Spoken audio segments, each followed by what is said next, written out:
Assalamualaikum warahmatullahi wabarakatuh.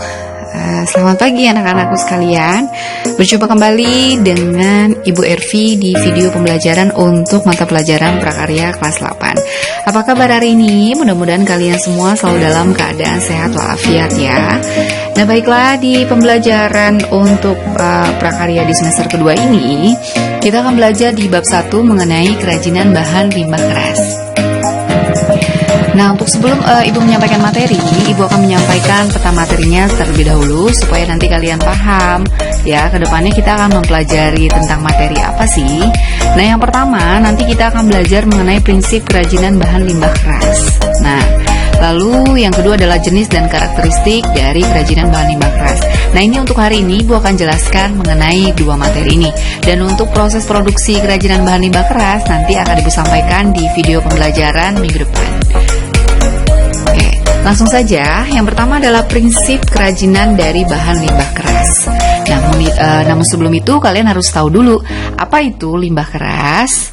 Dan ternyata limbah keras ini adalah limbah yang berwujud keras, padat, tidak mudah berubah bentuk, lalu tidak mudah diolah, dan juga tidak mudah terurai dalam tanah. Nah, itu adalah pengertian dari limbah keras. Lalu ada prinsip kerajinan dari bahan limbah keras. Nah, ternyata pengolahan dari limbah keras organik ya maupun yang keras ini memiliki prinsip yang dikenal dengan nama 3R. Apa saja itu? Yang pertama adalah mengurangi atau reduce. Nah, artinya ini meminimalisir barang atau material yang akan kita pergunakan nanti. Lalu yang kedua adalah menggunakan kembali atau reuse. Artinya memilih barang-barang yang memang bisa dipakai kembali untuk berikutnya. Lalu yang ketiga adalah mendaur ulang atau recycle, yaitu barang-barang yang sudah tidak berguna akan tetapi ini bisa didaur ulang kembali. Paham ya? Oke, selanjutnya adalah jenis dan karakteristik dari bahan limbah keras. Nah, apa saja sih jenis-jenis dari limbah keras?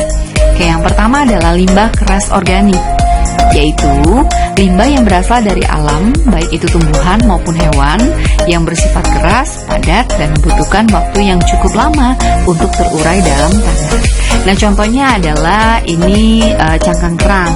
Namun masih banyak lagi yang lainnya selain dari cangkang kerang. Jadi ada sisik ikan, ya, tulang ikan, tempurung kelapa. Ini adalah beberapa contoh dari limbah keras organik. Lalu yang kedua adalah limbah keras anorganik, yaitu jenis limbah yang berwujud keras, padat, sangat sulit atau bahkan tidak bisa diuraikan atau tidak bisa membusuk. Nah, contohnya adalah ini adalah pecahan-pecahan keramik. Nah, contoh lain adalah kaca, botol, baja, plastik. Nah, itu adalah beberapa contoh dari limbah keras organik. Oke, berikutnya adalah pengolahan bahan limbah keras. Nah, proses pengolahan masing-masing bahan limbah keras ini secara umum itu sama. Nah, pengolahan dapat dilakukan secara manual maupun dengan menggunakan mesin. Nah, di bawah ini Ibu akan jelaskan bagaimana proses pengolahan sederhana yang dapat dilakukan untuk bahan limbah keras. Nah, yang pertama adalah pemilahan bahan limbah. Nah, artinya limbah yang akan dijadikan untuk kerajinan ini harus diseleksi dulu. Nah, seleksi bahan limbah keras perlu dilakukan sebelum proses produksi. Lalu yang kedua adalah pembersihan limbah. Nah, keadaan limbah keras ini biasanya awalnya tidak cukup bersih. Nah, oleh karena itu perlu dilakukan pencucian dulu. Lalu yang ketiga adalah pengeringan. Nah, pengeringan ini dilakukan secara konvensional. Artinya, ini menggunakan sinar matahari langsung atau dapat juga secara langsung dengan dibersihkan menggunakan lap kering yang bersih ya. Lalu yang keempat adalah pewarnaan. Nah, pewarnaan pada limbah keras ini dapat dilakukan dengan cara disemprot atau dikuas dengan cat. Lalu yang kelima adalah pengeringan setelah pewarnaan. Nah, setelah diberi warna, bahan limbah ini harus dikeringkan kembali dengan sinar matahari langsung. Dan yang terakhir adalah penghalusan bahan agar siap pakai.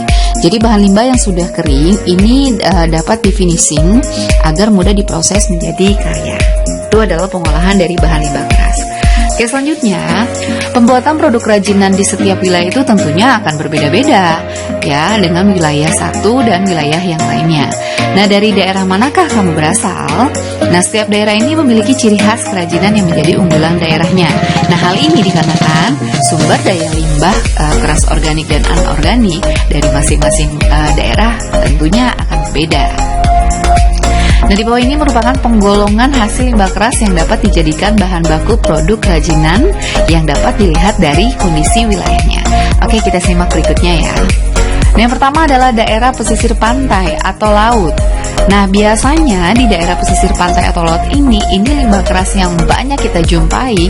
Itu contohnya adalah seperti cangkang kerang, ya, tempurung kelapa, sisik ikan, dan tulang ikan. Oke, lalu yang kedua adalah daerah pegunungan. Nah, limbah keras yang banyak dihasilkan di daerah ini adalah limbah yang nah, ini contohnya ya, yaitu adalah limbah kayu pinus, kayu abasia, dan kayu kamper. Nah, ini beberapa contoh limbah yang bisa kita temukan di daerah pegunungan. Selanjutnya adalah daerah pertanian. Nah, limbah keras yang biasa kita temui di daerah pertanian ini biasanya seperti tulang sapi, ya, kerbau, kambing, ayam, serta tulang ikan, ya. Lalu daerah perkotaan. Nah, biasanya limbah keras yang dihasilkan di daerah perkotaan ini berupa pecahan kaca, pecahan keramik, potongan logam, dan aneka plastik bekas. Oke, baik anak-anak sekalian. Nah, itu untuk materi hari ini ya. Nah, mudah-mudahan semuanya kalian paham dengan materi yang Ibu sampaikan hari ini. Nah, setelah ini tugas kalian adalah hanya mencatat semua materi yang ada dalam tayangan video ini. Cukup paham ya anak-anakku sekalian?